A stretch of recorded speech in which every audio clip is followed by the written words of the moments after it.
I finally read People We Meet on Vacation by Emily Henry. Let's talk about it. So first off, I want to say I'm late. This was a summer read. I finished it like beginning of fall, but it's okay. It doesn't matter. What I will say is I wanted to make sure I read it in time because the movie comes out in January on Netflix, and I wanted to make sure I read it beforehand just because I want to get that mental connection of book to movie adaptation versus like seeing the movie first and then like reading it back. I wanted to feel like, okay, let me compare and contrast properly. I really do like Poppy and Alex. I think they're cute. I think they work.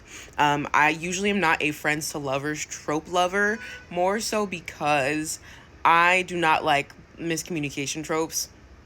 They kind of get on my nerves. Sometimes, a lot of times, they are hard to justify. Ooh, they are really outside going for it. And in this specific case scenario with Poppy and Alex, it was kind of like, okay, y'all could have just said something. You know what I'm saying?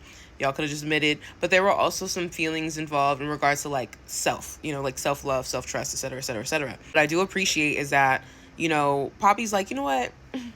I need therapy. You're right. You know what I'm saying? Maybe I do need some therapy. And I like that instead of sometimes when you read books that have miscommunication tropes, it's like, oh, everything makes sense and there's flowers and sunshines and rainbows and what wasn't clear to me before is clear to me now. So all that miscommunication was unnecessary. No. Poppy needs to go to therapy. You know what I'm saying? And I like that. That makes sense to me.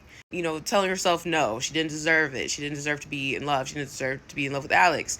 No, what if he doesn't like me enough to be in this kind of relationship? I don't want to let him go at all, so let me just stay friends with him. It said that makes sense to me. I like that. For the ending, I also like that too. They found their balance with each other because I get it. That was one thing I was wondering about was they have two different wants, but they love each other.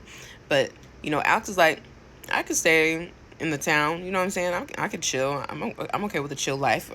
Kids, a wife, the whole shebang. And she's like, city girl. Don't really want to go back to my town.